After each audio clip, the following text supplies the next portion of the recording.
Okay, I'm going to share with you a little secret. I filmed this episode last weekend, but it felt a little forced. It felt a little stale, and I just decided that if I didn't have fun filming it, you probably weren't going to have fun watching it. I guess that's just the life of a knitting podcaster. So I took a week and I decided to come back with a fresh attitude and a fresh mind, and now I'm excited to share with you all about my fall knits on my needles and my whip down weekend.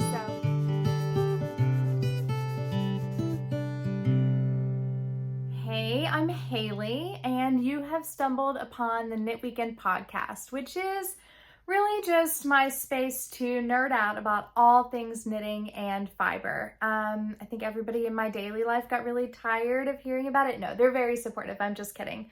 But I created a podcast so that I have other like-minded people to share it with. So welcome if you're just now finding me, or welcome back. I am excited today to share with you the fall knits that are already on my needles, and I've been having just a really good whip down weekend here in Nashville. It's been our first little taste of the beginning of fall, and I think that's motivated me to get some projects finished. Are you joining us today?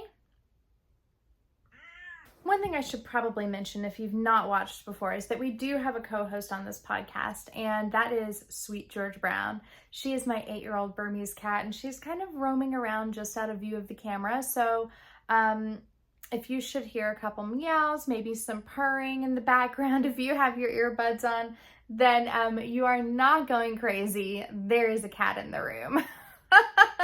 Not your room, my room. Cat in my room. Anyway. So I guess, really let's just dive right in. I don't really have a lot of chit chat stuff for you today. I'm just feeling, like I said, pretty motivated. So, let's get to the good stuff, shall we? First, let's talk about what I'm wearing.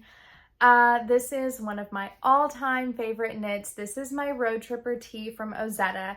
Holds a special place in my heart because I feel like it's the piece that, or the project that really helped me bring all things together in knitting and understand how to end up with the project that I intended to start with. So it's the project that taught me how important yarn choice is.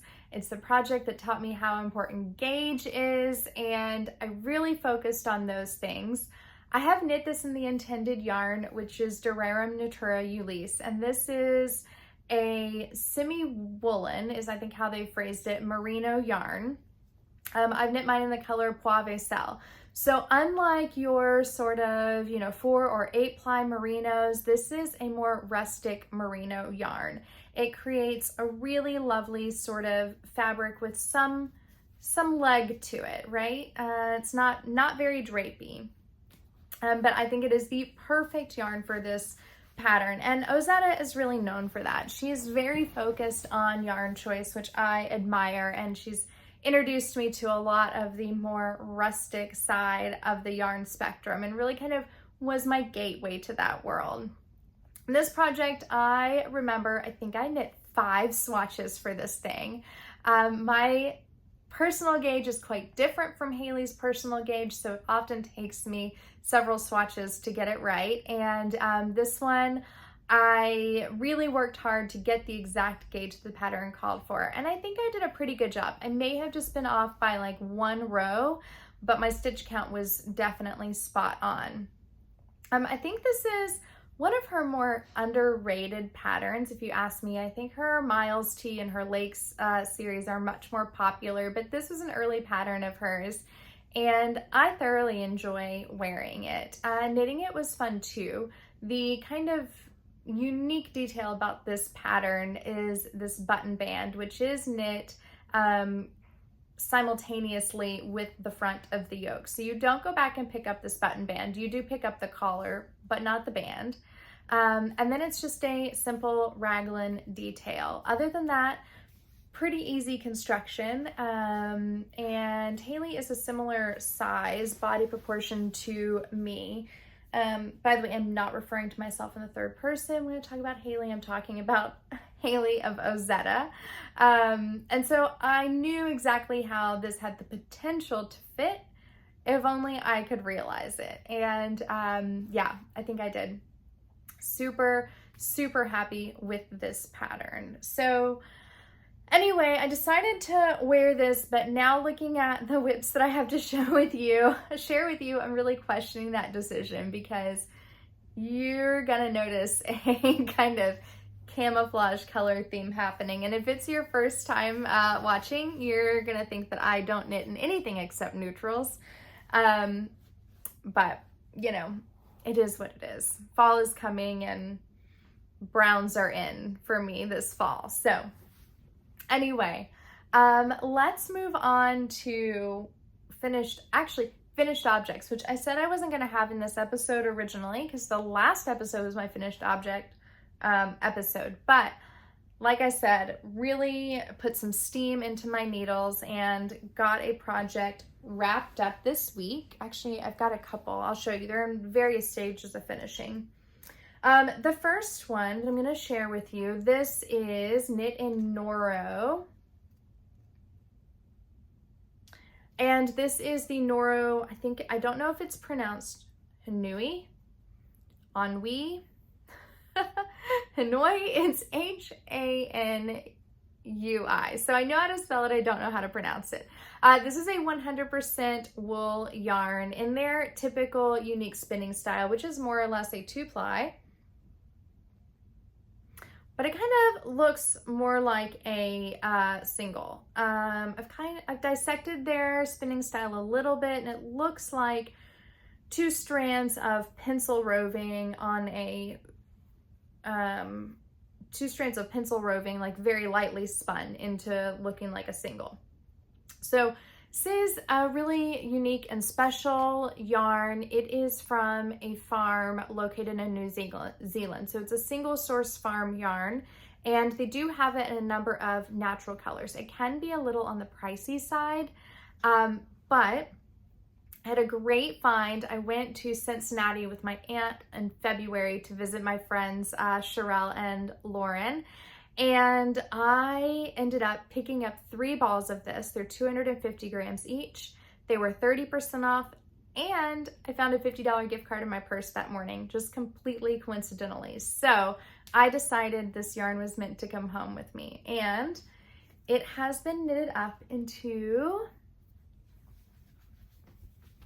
the Aperture sweater from Alicia Plummer. So this is my first time knitting with Noro and my first Alicia Plummer design that I've knit, so that's kind of fun. And the idea behind this sweater was I really wanted something cozy to wear during our fall trip to the cabin, which is next week. So finished it just in time.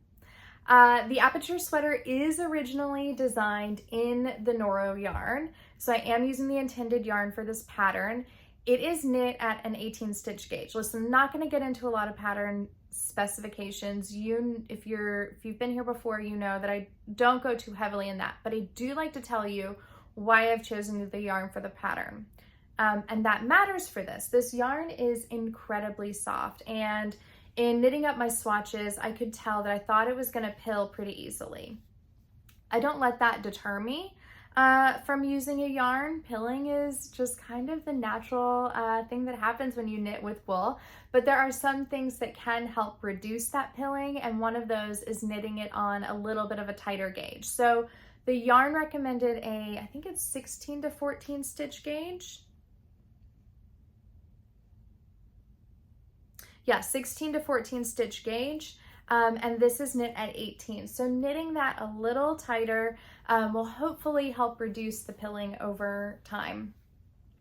One thing that I think is really sweet about this yarn, this is not lint. This is not something on your screen. This is actually a variation in the yarn. And in this yarn, you kind of find this kind of gray, natural variation, and sometimes you get little white specks, which I kind of love. Anyway, going back to this sweater pattern, this is a pretty basic raglan sweater. She does not use short rows, so if you're not a short row person, then you might consider knitting this one.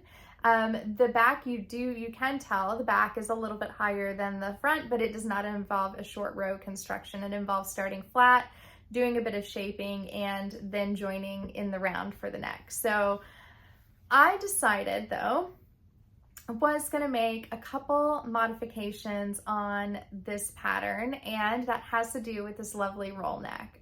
Coincidentally, completely coincidentally, but I'm just gonna throw it out there, Petite Knit did just release a pattern with a very similar, I think, roll neck, 2x2 with a roll edge. So I kind of looked at that and went, oh, well, okay, I don't look very original now, but it's okay, I'm still gonna carry on. So my inspiration for this was that my mother-in-law picked up a great vintage Pendleton sweater at a local store last year, I believe, when she was in town. And I just have admired it so much. So it was in a 1x1 rib with a roll edge, but I've decided to just incorporate it into this one to just give it a little flair. So I did use it on the neck as well as the sleeves and the bottom. Now my preferred bind off anytime I'm knitting in stockinette is actually a sewn bind off. I like Elizabeth Zimmerman's sewn bind off. That allows for a bit of stretch.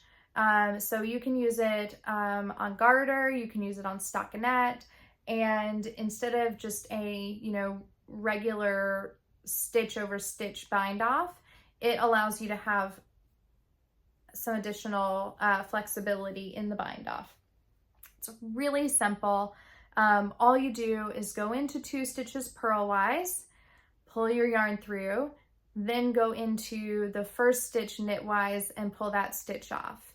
And then 2 stitches purlwise, pull your yarn through, 1 stitch knitwise, pull that stitch off of the needle and pull your yarn through. So it's a very simple bind off, but I find it really effective. So just a little Easter egg there for you. This pattern actually called for just a steam block and not a full-on wet block. I'm not entirely sure if I trust that. I'm a big fan of a wet block, but we are gonna roll with it and see how we think. So let me see if I can try this on. Thought I found a stitch marker, but I didn't. This is the perpetual problem of trying stuff on.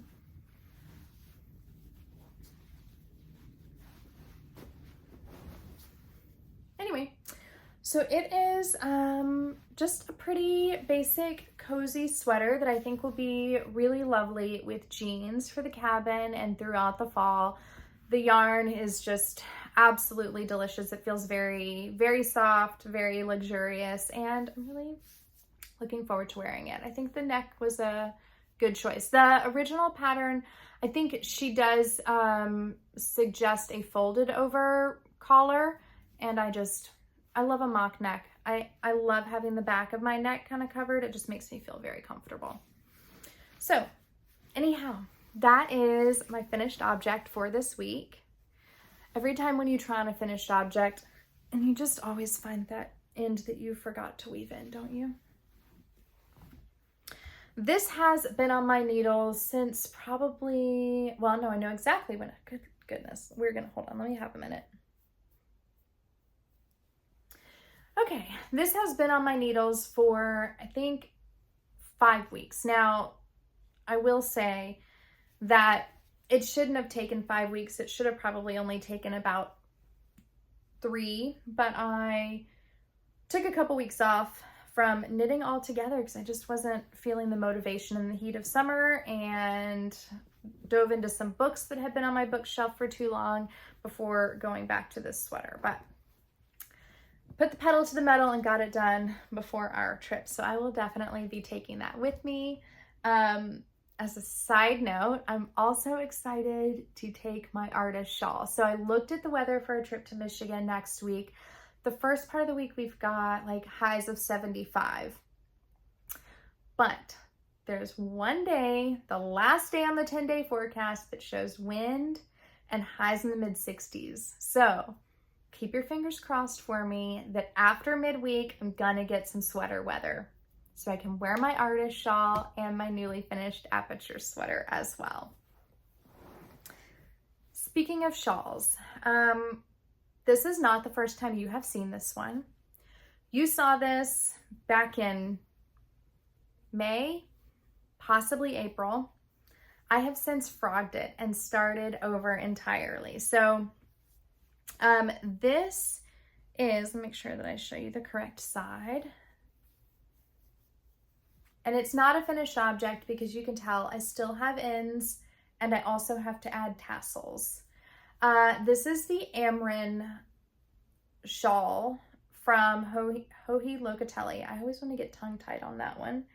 And I have knit this in a lovely yarn from Two Roots Alpaca. They are a farm and spinning mill in Greenville, Tennessee. I purchased this at the Middle Tennessee Wool and Fiber Festival back in March.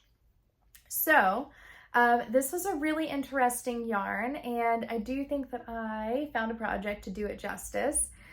This fade is all in the same skein. So this is not me alternating or adding additional skeins despite the fact that I have many ends. We'll talk about why I have that in a second. This is a very special yarn from the producer. She ended up deciding to throw all 4 colors of natural alpaca fiber into her carder and see if she could come up with basically a machine or a milled fractal spin is what her goal was. So it goes all the way from this lovely kind of platinum color to this brown, which still has a little bit of heather in it. Now, the reason why I have so many ends is that I tried to get a little too fancy on this one, ended up tripping myself up, and decided just to frog it and start over. So originally, in my mind, what was going to happen here is I was going to basically play the darker colors in the lace repeat here on this end and the lighter colors in the lace repeat on this end, and kind of have the colors invert and come into each other. But you guys, sometimes you just need to leave well enough alone, and the skein was lovely just as it was. I basically demolished it and then put it back together again to knit it as it was originally intended to be knit. So I do have many ends to weave in. I will get to them in time. Now,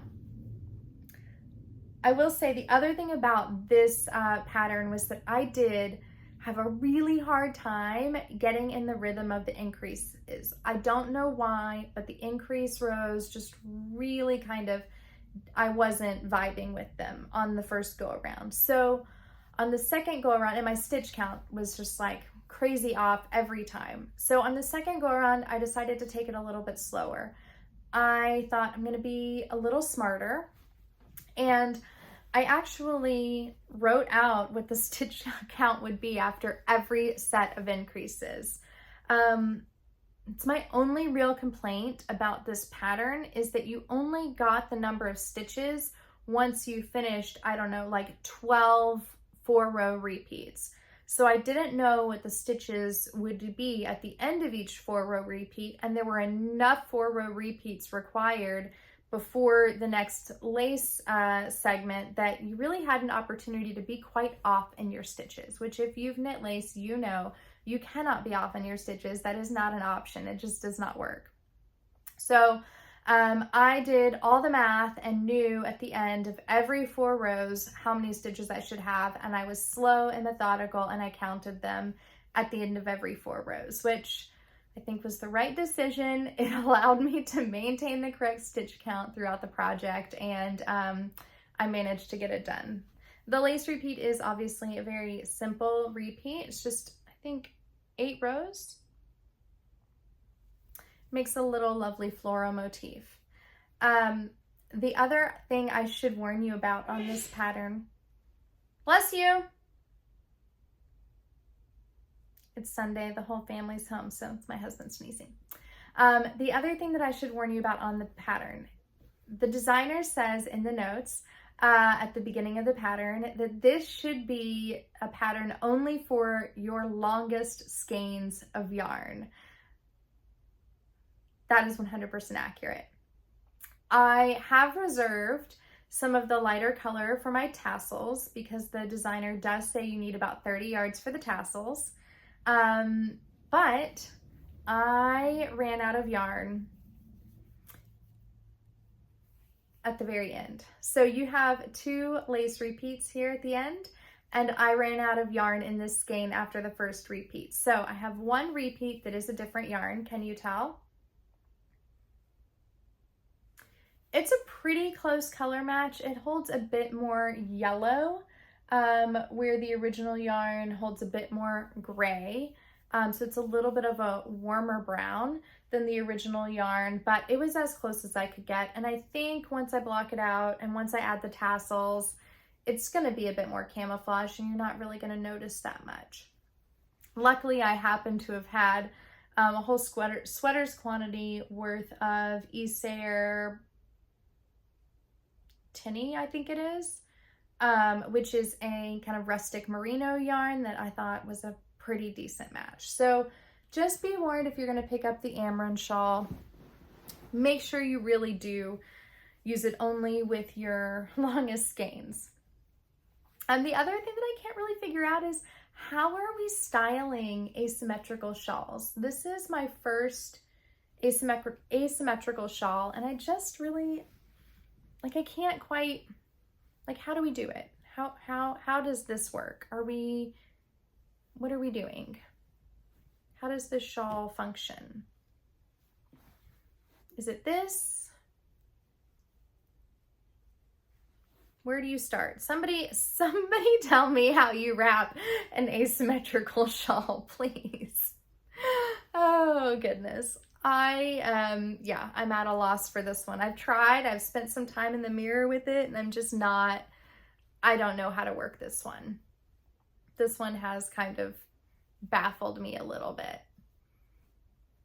Does still need to be blocked, ends still need to be woven in, and I've got a lot of tassels to do. So I'm not quite to the finish line on this yet, but I'm considerably further. At the beginning of the weekend, I had not picked out a second yarn to finish this one off. So I did make a little bit of progress and get this one to the next milestone, as Mia would call it. So feeling pretty good about that for the weekend progress. All right. Moving along to the next WIP that I have really focused on during this WIP down weekend, and that is going to be a pair of socks.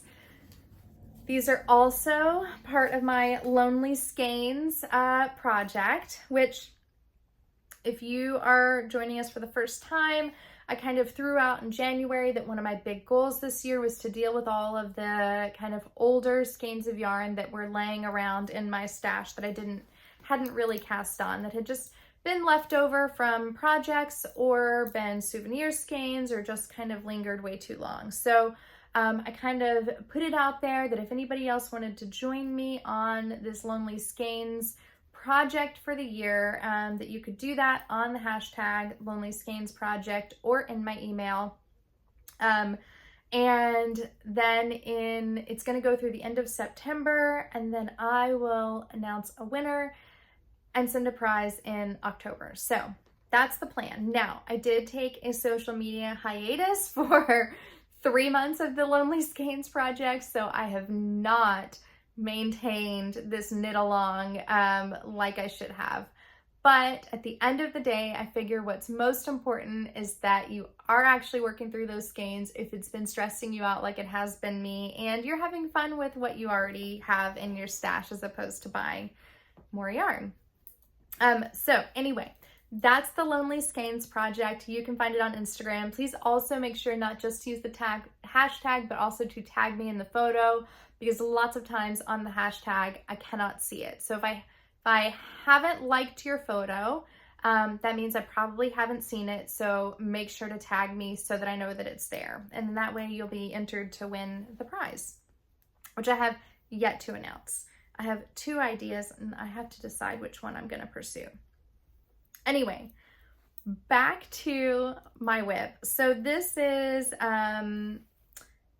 you know what? Maybe I should, oh no, they're not in here. I was going to say, maybe I should show you a finished pair. This is my favorite pair of socks to knit. Now, I'm not a sock knitter. I'm not. I do not enjoy teeny tiny little needles and teeny tiny little yarn yet. Never gonna say never, because I also was not a shawl knitter, and now I pretty much always have a shawl on my needles. So anything you say you're not gonna do, I've learned you're probably gonna do it. So just don't say you're not gonna do it.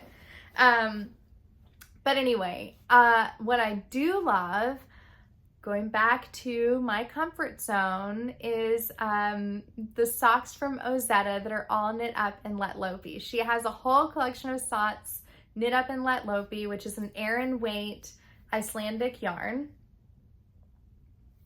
And I get to knit them on 3.5 millimeter needles. So for me, that is a win-win. Now, these are not summer socks. You are wearing these in the winter to keep your feet warm with your slippers or your boots, or my favorite is your Birkenstocks. Again, we are working in a color theme today. This is, I think, the colorway Ash in the Lettlopi. It's very affordable yarn. The question that I get every time I talk about this yarn is, but is it itchy? And it's a rustic yarn. Icelandic wool is a long wool, and this is a worsted spun yarn. So it is a little bit on the abrasive side. That being said, I wouldn't wear it for anything that is kind of up along my neck. I probably would not knit a turtleneck in it. I would not knit a hat in it. But for socks, mittens, or any type of jacket or sweater that you're gonna wear something under it, it is an awesome hard-wearing yarn that's gonna last for ages. So not a lot of socks to darn when you knit them out of Lettlopi, so long as you size them properly. I have one pair, my toe is too short. I do need to cut the toe off, extend it, and re-knit the toe, which maybe actually I should take those to the lake with me to finally get that done. That would be a really good thing to do. I think I'll do that.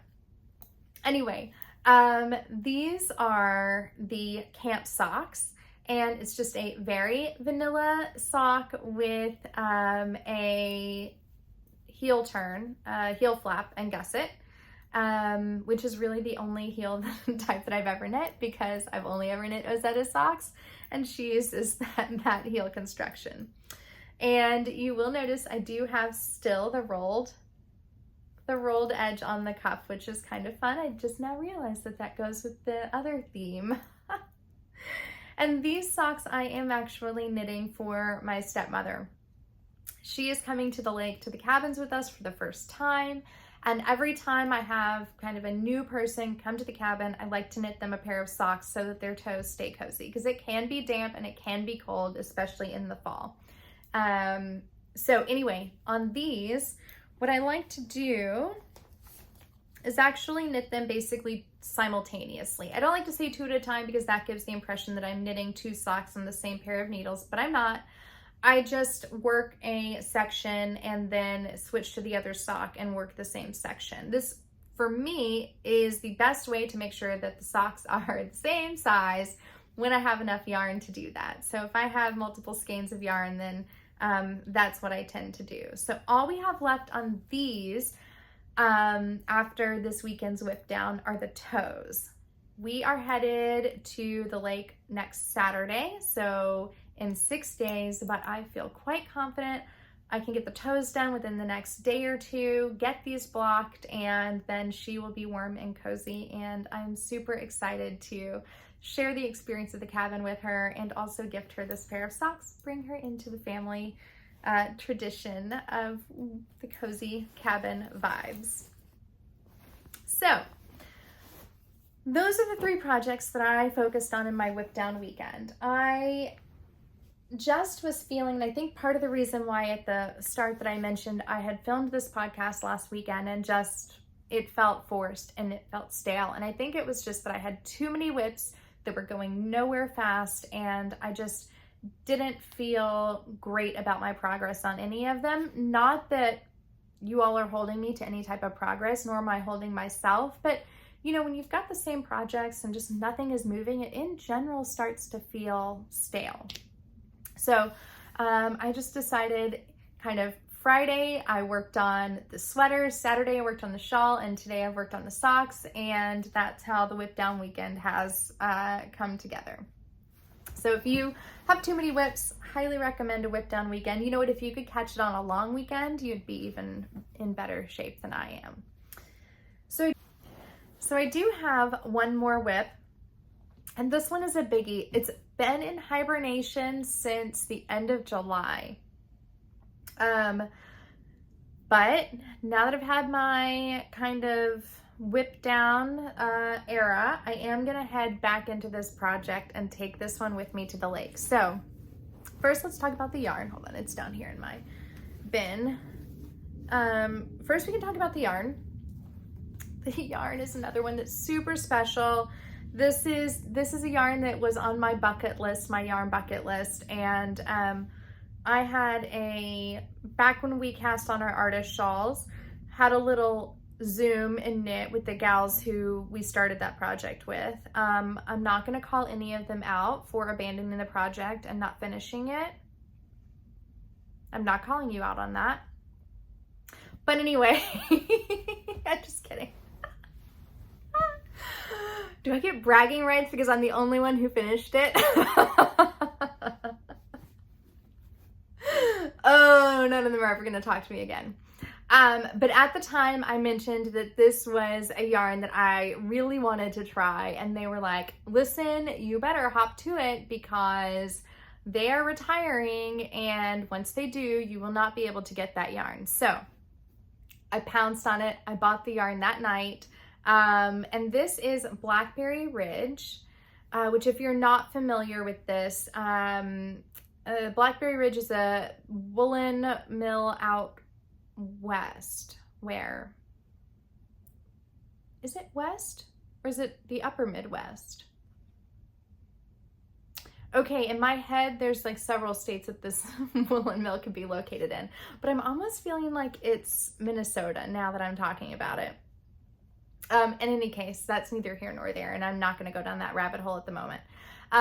But Blackberry Ridge has just had a great tradition of beautiful woolen spun yarns. They have them in color, and they also have a natural color variant that is a range from Merino, which is this 100% Merino, all the way to 100% Corriedale, which is like a gorgeous, rich, dark brown. And then all the kind of in-between shades between the Merino and the Corriedale. It's fairly inexpensive considering the quality of yarn. I mean, this is yarn that you used for an heirloom piece. So this gorgeous yarn. And I decided if it's yarn that you're going to use for an heirloom piece, you might as well use it to knit an heirloom piece. So this project has been on my list for ages, and I finally decided to tackle it. This is the Snow Crocus sweater by Midori Hirose.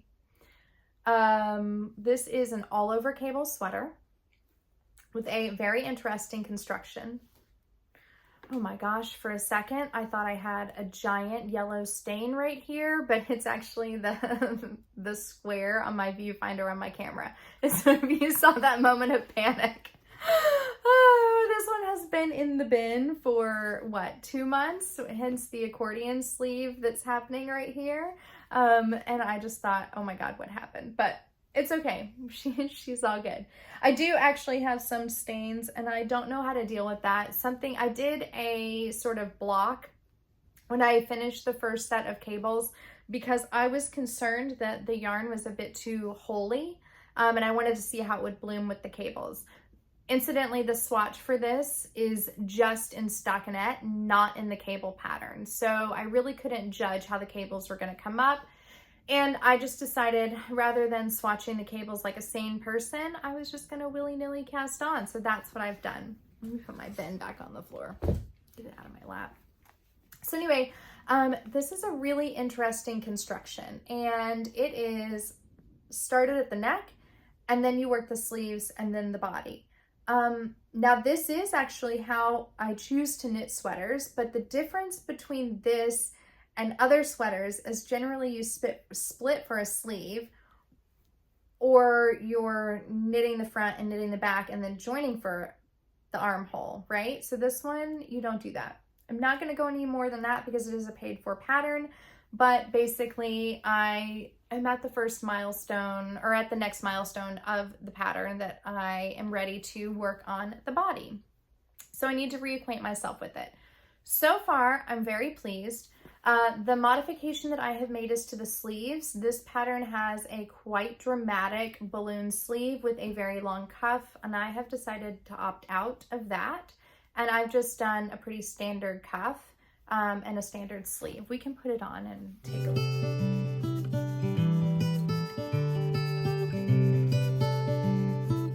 So far, and keeping in mind that this has been blocked from here up, but not the rest of this, I think for the fit, we are gonna be pretty good.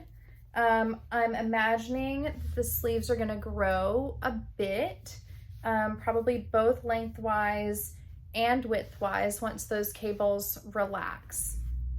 So, yeah, I think we're pretty good. Now, the one thing that I will say is I'm not super thrilled with how I started this collar, and I think I am gonna be a masochist and cut off the cast on and fix the collar. So what happened here, and you can let me know, is this, I mean, granted, this is not really super blocked. I can put elastic in and kind of bring that in a little bit. And I assume once I get the body on, it's gonna sit and get this blocked. It's really gonna sit a bit more like this.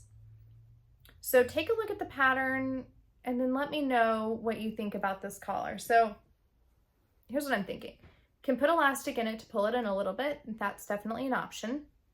Also, I did this with a tubular cast on. I can potentially cut that out and go back in and bind off just a standard, like, pass one stitch over bind off. And I think that's actually what I think the pattern may have intended for you to do, just a standard long tail cast on. It did not specify. And when I think 1x1 rib, I think tubular. But having looked closer at the actual photo, which in hindsight, I probably should have done before I cast on, I think I've noticed that it should have just been a standard long tail cast on rather than a tubular cast on. So anyway, I'm undecided what to do there. Would love to get your recommendations on that.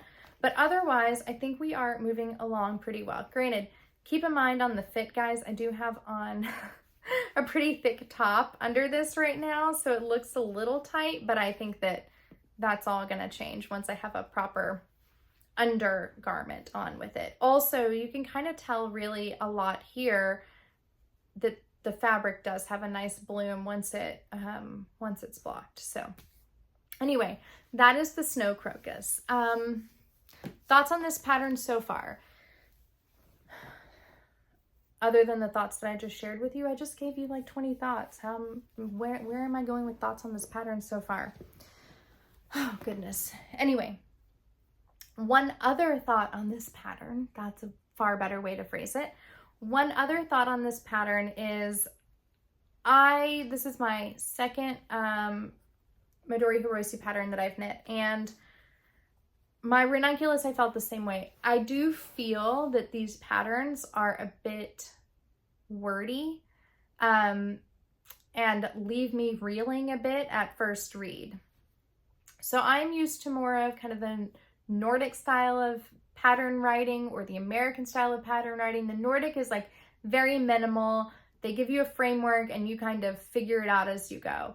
And the American style of pattern writing is much more spelled out and not a lot of jargon, just very straightforward. But Midori Hirose's patterns are very long. This one is 60 some odd pages long. Now, you don't use all of those for every size, They do offer a really broad range of sizes, which is fantastic. But the actual format of the pattern and how you go about extracting the pages for your size and how you jump from page to page can be very overwhelming. So I am actually really grateful to be using my iPad for this. So I just kind of mark through the pages that I don't need, mark through the sections that I don't need, and draw a box around the sections that I need. So that would be my recommendation. If you decide to tackle this pattern, and probably most other Midori Hirose patterns, really read through it once, then decide on your size, read through it again, and mark out the sections that you need for your size, because you do not need even half of the pattern for your individual size in my experience with those patterns. So just keeping that in mind. But I am kind of getting excited to dive back into this one. I had put it down because I just needed a brain break, and that's when I cast on my Aperture sweater. But you know, we're getting back to fall and it's time for cables again. So let me know what you think about the neck and what I should do on that. That is the one conundrum of this pattern so far. I have one other WIP, but I didn't bring it to show to you because it's such a baby WIP. It's like this big of a triangle right now, so it hardly counts. I did just cast on another shawl this afternoon, as I decided that I was bringing my WIP down weekend to an end and I had made the progress that I wanted to make. So I will talk with you guys about that one on the next episode. So hang around for just a little bit. You're gonna get a catch up on the Lonely Skeins project. I'm gonna share those here at the end of the video so that you can see what's been going on since the last time I showed you. And as always, I'll just say that I really appreciate you guys taking the time to hang out with me, and I